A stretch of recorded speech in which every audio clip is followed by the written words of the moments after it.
Assalamualaikum warahmatullahi wabarakatuh. Nama saya Siva Ade Aidilawati, kelas hukum I, NIM 576. Saya di sini akan membahas tentang faktor penyebab pelaku melakukan tindak pidana penipuan jual beli secara online.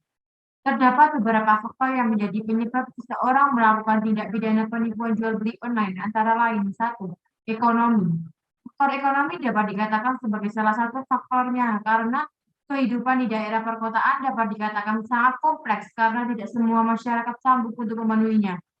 Maka untuk beberapa individu kemudian memilih untuk melakukan perbuatan yang bertentangan dengan norma-norma yang ada dalam masyarakat, yaitu dalam hal ini adalah melakukan tindak pidana penipuan jual beli online.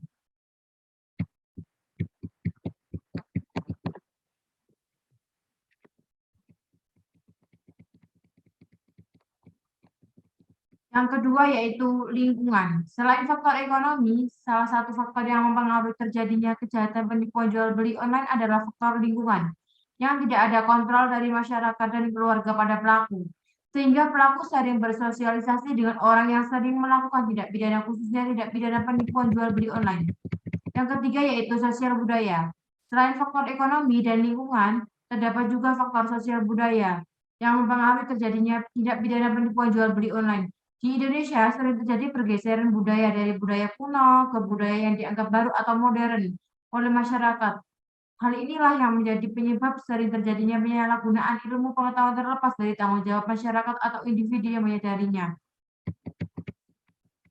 Selanjutnya yaitu mudahnya melakukan kejahatan penipuan. Selain faktor sosial budaya, ada faktor lain yang mendukung tindak pidana tentang penipuan jual beli online, yaitu mudahnya melakukan tindak pidana penipuan. Pelaku hanya dapat melakukan penipuan dengan ponsel atau komputer, sewaan dan penawaran produk tertentu yang hanya dapat disalin dan ditempel di internet.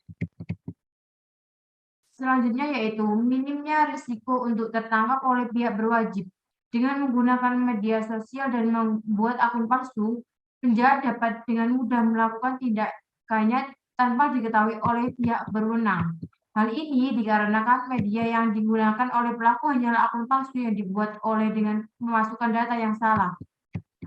Upaya menanggulangi praktek penipuan online shop, yaitu upaya berbagai pihak seperti pemerintah, kepolisian, maupun pihak penyedia situs jual beli online berusaha melakukan berbagai upaya pencegahan dan penanggulangan tindak pidana jual beli online. Dalam bidang regulasi ini, Indonesia memiliki pengaturan yang komprehensif dengan adanya UU ITE, PK, dan Perdagangan dan Peraturan Pemerintah Nomor 82 mengenai penyelenggaraan sistem dan transaksi keuangan.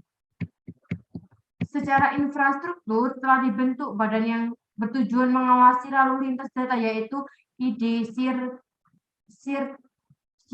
atau CC, Indonesia Security Incident Response Team on Internet and Infrastructure atau Coordination Center, yang bertujuan untuk melakukan sosialisasi dengan para pihak terkait mengenai IT security, melakukan pemantauan pendeteksian dan peringatan dini mengenai ancaman jaringan dari dalam luar negeri.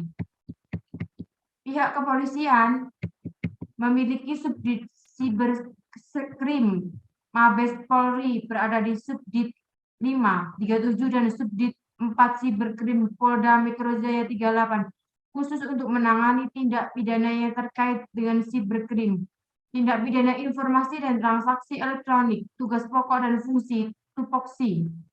Satuan Siberkrim berdasarkan keputusan Kapolri nomor Pol KEP 54/2002 tanggal 17 Oktober 2002 adalah unsur pelaksanaan pada Direktorat Reserse Kriminal Khusus Polda Metro Jaya. Tugasnya adalah melakukan penyelidikan dan penyidikan tindak pidana khusus, terutama kegiatan penyidikan yang berhubungan dengan teknologi informasi, telekomunikasi, serta transaksi elektronik. Bareskrim Polri juga telah membentuk Satgas E-commerce yang dikepalai oleh Kasubdit 2 Direktorat Tindak Pidana Siber Bareskrim, tempat untuk menerima pengaduan dari pengguna e-commerce yang merasa dirugikan dan kedepannya akan meluncurkan sebuah aplikasi yang tujuannya menjadi tempat laporan masyarakat yang merasa ditipu oleh pelaku usaha dalam e-commerce. Para pengelola situs jual online juga mengusahakan dan menerapkan beberapa kebijakan untuk mencegah dan menanggulangi penipuan dalam situs jual beli online. Di antaranya adalah dengan menerbitkan sistem COD, cash on delivery, yang menjadi salah satu metode pembayaran untuk menghindari barang yang tidak sampai tujuan atau seller yang fiktif.